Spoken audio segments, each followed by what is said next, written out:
E aí, sexto ano? Eu tô aqui cheio de olho atrás de mim porque hoje é dia de revisão. Então, bora lá. Vamos nessa. A gente vai revisar o capítulo 1 e 2, beleza? Que é o assunto da nossa primeira avaliação online. Para que serve a história? A história é uma ciência que estuda o passado da humanidade para compreender o seu presente. Lembra que a história estuda o passado da humanidade. Como, por exemplo, os seres humanos não conviveram com os dinossauros, dinossauro não faz parte da história, do estudo da história, beleza? A história só vai abordar temas que tenham relação com os seres humanos. E qual que é o objetivo dessa disciplina, dessa ciência? Compreender o presente da humanidade. Então, olhamos para o passado para compreender nosso presente. Muito bem. A história, ela investiga o passado usando fontes históricas. As fontes históricas são vestígios, pistas deixadas pelos seres humanos, e os historiadores analisam essas fontes históricas para encontrar informações sobre o passado. As fontes históricas podem ser escritas, como livros, cartas, enfim, visuais, como pinturas, fotografias, materiais, como prédios, construções, objetos, audiovisuais, como gravações de música, vídeos, ou até mesmo imateriais, como festas e danças. Muito bem. Tempo é onde a história acontece e os historiadores precisam dividir e marcar o tempo. Muito bem, a marcação do tempo acontece pela observação dos fenômenos naturais. Exemplo, durante o período do dia, o sol está brilhando. Isso é um fenômeno natural. E aí, os seres humanos criaram o período do dia. Quando o sol se põe, é escuro. Então, os seres humanos criam um período da noite. Veja, o tempo foi dividido em dia e noite. Estações do ano, né? A época mais quente, verão, época mais fria, inverno. E observando esses fenômenos naturais, então, os seres humanos foram dividindo o tempo até criarem os primeiros tipos de calendário. Cada cultura vai desenvolver o seu calendário. Cada cultura desenvolve um calendário com as datas e com a divisão de datas que é importante para si. Exemplo, a maioria dos brasileiros é cristão. A maioria dos brasileiros vai comemorar feriados cristãos, certo? O calendário que a gente usa é um calendário feito pela Igreja Católica, com base na divisão cristã do tempo. Bom, a gente conta o tempo a partir do nascimento de Cristo. Não tem os anos antes e depois de Cristo? Muito bem. Agora não faria sentido os islâmicos usarem esse calendário, porque os islâmicos não acreditam em Cristo. Para os islâmicos, o profeta verdadeiro foi Maomé. Então, eles dividem o tempo em antes e depois da Hégira, que é o momento em que Maomé começou a espalhar o islamismo, certo? Então, a gente tem que entender que o tempo é marcado de formas diferentes nas diferentes culturas, certo? O ano 1 dos islâmicos, no nosso calendário, seria o ano 622. O nosso calendário conta o ano quando a Terra dá uma volta em torno do Sol. Mas o calendário islâmico não usa o Sol como referência, usa a Lua, é um calendário lunar. Então, para os islâmicos, cada mês é o conjunto das 4 fases da Lua. Por isso, para eles, os meses têm menos dias que os nossos meses. Certo? Tempo cronológico é o tempo marcado por números, dias, meses, anos. Se eu falo segunda-feira, eu estou usando o tempo cronológico. Se eu falo agosto, setembro, outubro, eu estou usando o tempo cronológico. Tempo histórico é marcado por fatores humanos, como cultura e tecnologia. Exemplo, eu posso afirmar que o Brasil viveu a sua época colonial. Se eu falo época colonial, tempo histórico. Eu posso afirmar, usando tecnologia agora, que o período do Neolítico tem tecnologias diferentes do período Paleolítico. O tempo Neolítico e Paleolítico é marcado por fatores humanos e pela tecnologia de cada período. Existem povos hoje que têm tecnologia ainda do período neolítico. E existem povos hoje que têm tecnologias muito, muito avançadas. Um povo que tem uma tecnologia mais avançada, eu posso afirmar que está num tempo histórico diferente daquele povo que tem uma tecnologia mais atrasada. Eu falarei sobre isso lá no finalzinho dessa aula. Calma aí. Muito bem, a história é dividida em 4 partes: Idade Antiga, Média, Moderna e Contemporânea. A nossa era atual é a Idade Contemporânea. Beleza?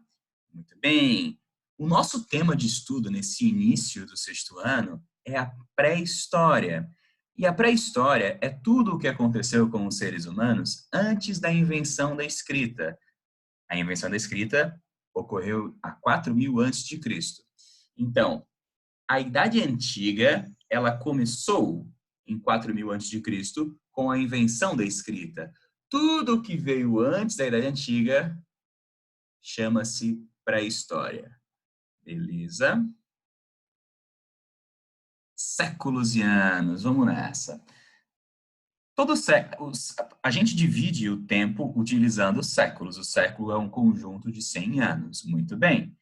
Todo ano inicial de um século vai terminar com 01. E todo ano final, 00.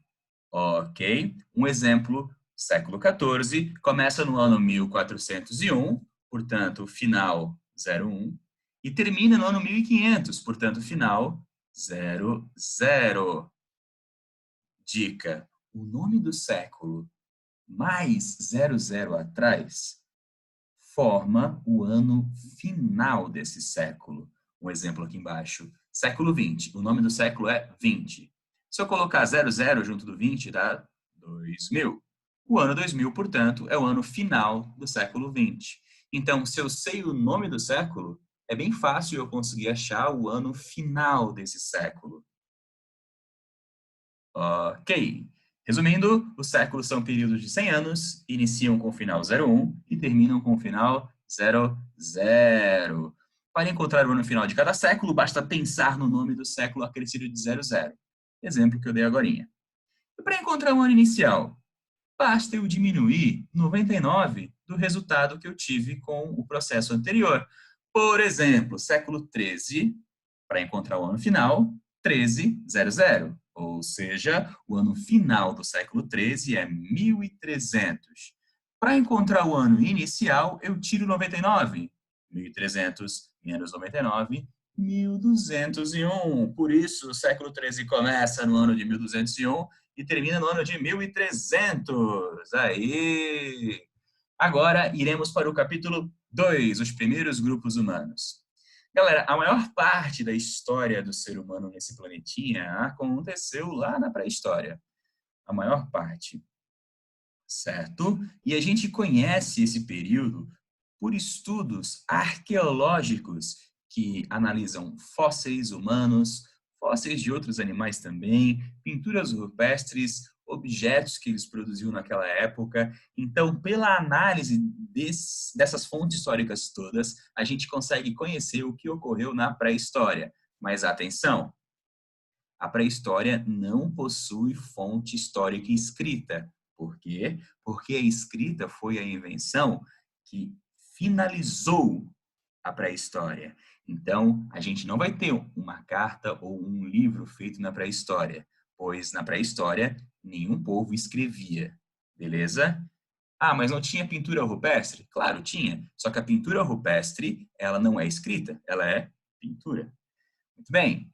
Os seres humanos são animais com capacidade de criar e imaginar. Os únicos seres que produzem utensílios, ferramentas e arte. Então, olha só como nós somos animaizinhos especiais. Nós temos um cérebro que tem criatividade e que consegue elaborar ferramentas, objetos, elaborar arte.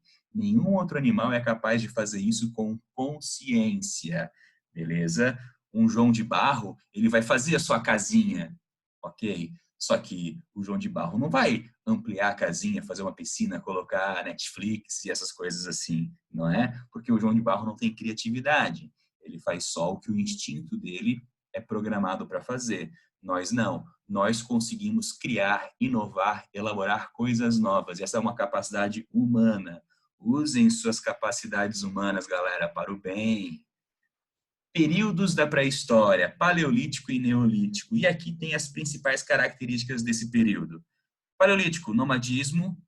Os seres humanos não viviam no mesmo lugar nessa época, eles viviam mudando de habitação, moravam em cavernas, em cabanas simples e tal. Eles viviam mudando de habitação para procurar por alimentos, ou para fugir de ameaças de outros grupos, ou para encontrar um local melhor, mais quentinho, mais agradável. Então, nessa primeira fase dos seres humanos, eles eram nômades.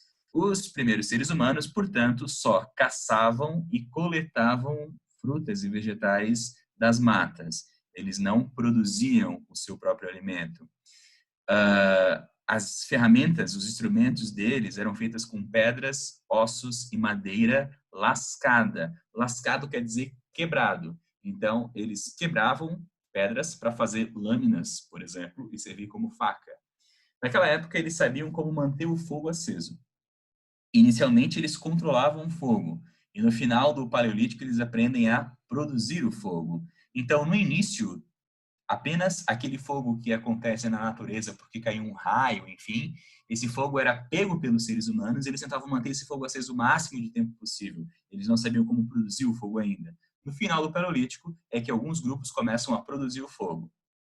E, no Paleolítico, os grupos humanos eram geralmente pequenos. Neolítico. Bom, o período neolítico, ele vai ter como principal característico o sedentarismo. Por quê? Porque no período neolítico vai ser desenvolvida a agricultura. A invenção da agricultura do ser humano, feita pelo ser humano, vai ser chamada de Revolução Neolítica, pois a agricultura mudou tudo. Com a agricultura, os seres humanos passaram a viver no mesmo lugar, pois eles tinham bastante alimento disponível durante muitas épocas do ano, certo? Então, com a agricultura, o ser humano pôde viver no mesmo lugar. E viver no mesmo lugar significa ser sedentário, sedentarismo. Fechou? Bom, além da agricultura, os seres humanos também passam a criar animais. Fechou? A gente pode nomear a criação de animais como domesticação de animais. Muito bem. A pedra, osso e madeira, que eram os materiais das ferramentas, começam a ser polidas ou lixadas, certo? Então, eles vão começar a produzir ferramentas de pedra polida, de osso polido ou lixado, de madeira polida ou lixada. E no final do Neolítico ainda, os grupos humanos mais desenvolvidos vão conseguir fazer ferramentas de metal. Ok? A maior parte dos povos já produz fogo do zero e os grupos são maiores e mais complexos, surgindo até mesmo as primeiras cidades nessa época. Muito bem. Os grupos humanos na pré-história vão explicar a natureza, vão explicar a si mesmo através dos mitos. E o que é um mito? Mito é uma junção de três coisas. Mito é uma narrativa sobre o passado que explica a origem das coisas usando elementos sobrenaturais. O elemento sobrenatural é um deus, uma energia, uma força que não é compreendida, certo? Então, os mitos explicam o surgimento das coisas utilizando narrativas sobre o passado com elementos sobrenaturais. Fechou? E os primeiros seres humanos, eles explicam tudo utilizando o mito porque não havia, obviamente, ciência naquela época. Não havia uma outra forma de conhecimento possível. Eles não tinham como encontrar outro tipo de resposta. Então, para responder o que é a chuva, o que é o sol, o que é a lua, por que a plantação esse ano não veio bem, por que os animais morrem, por que as pessoas morrem, eles usavam mitos para explicar isto tudo. Bom, os primeiros grupos humanos migram, como a gente já falou, na parte em que explicamos de nomadismo. E eles migram buscando alimentos, melhores condições de vida, fugindo, buscando água. Essas migrações dos primeiros grupos humanos vão fazer com que os seres humanos ocupem o planeta Terra inteiro, todos os continentes, menos a Antártica, né, são habitados por humaninhos, ok? No Brasil, a gente tem vários sítios arqueológicos que mostram para a gente a presença dessas povoações pré-históricas aqui. O fóssil humano mais antigo encontrado no Brasil é Luzia, um crânio de ser humano encontrado lá na região de Minas Gerais, que tem aproximadamente 11.500 anos, e o fóssil relacionado com o ser humano mais antigo são restos de fogueira, feitas provavelmente por seres humanos, lá no Piauí, de 48 mil anos. Bom, quando que os seres humanos chegaram no Brasil? Não há uma resposta. Existem historiadores e arqueólogos que duvidam que essas fogueiras, por exemplo, possam ser consideradas uma prova verdadeira de que o ser humano esteve aqui há 48 mil anos. Eles dizem, a fogueira foi feita de forma natural, enfim, não foi o ser humano que fez. Outros historiadores e arqueólogos dizem, não, foram seres humanos que fizeram essa fogueira. Então, o ser humano está há pelo menos 48 mil anos aqui. Agora, pode ser que daqui a um tempo, novos arqueólogos encontrem outras fontes históricas que provem que o ser humano esteve aqui até há mais tempo. Não se sabe, não há uma resposta pronta e acabada sobre esse tema, certo? Muito bem. Então, a gente percebeu até aqui o surgimento dos primeiros grupos humanos e a teoria da história, ou seja, como se faz história e para que ela serve. Ok. Percebendo esse surgimento dos primeiros grupos humanos, a gente analisou que os grupos se desenvolvem de maneira diferente. Por exemplo, no Neolítico, enquanto tinha grupo que já produzia agricultura, outros grupos não faziam ainda plantação. No Neolítico, enquanto a maioria dos grupos já sabia fazer o fogo do zero, outros grupos não sabiam ainda. Isso acontece porque a vida em sociedade e as culturas são assim. Elas são diferentes. Por isso que no mundo todo tem povos bem diferentes, porque eles têm histórias diferentes. A gente pode dizer que hoje, no mundo, existem povos bem mais avançados tecnologicamente que o Brasil, mas existem povos mais atrasados, se comparado com o Brasil. Então, veja só, a gente pode dizer que o ano cronológico é 2020, mas hoje existem povos que vivem mais ou menos como se vivia lá no Neolítico. Então, esse povo que vive no ano cronológico de 2020, se ele age ainda como se agia no Neolítico, o tempo histórico dele é um pouco mais atrasado. O tempo cronológico é hoje, mas o tempo histórico está um pouco mais atrasado. Porém, é claro que também existem povos que estão no tempo histórico até mais avançado que o Brasil, com mais tecnologia, né? Com mais inovações. Então, a gente pode dizer que o tempo histórico brasileiro é um pouco atrasado em relação a esses outros povos. Percebeu? Cuidado com o etnocentrismo. E aí, você me pergunta, o que é etnocentrismo? Etnocentrismo é quando a gente considera que a nossa cultura é superior à cultura dos outros. Não seja etnocentrista. As culturas não são melhores ou piores, elas são diferentes, certo? Então, por hoje é isso. A nossa revisão do capítulo 1 e do capítulo 2 foi feita. Se alguém tiver alguma pergunta, manda um WhatsApp ou manda um comentário aí para mim que eu respondo. Fechou, galera? Bons estudos aí e até a próxima.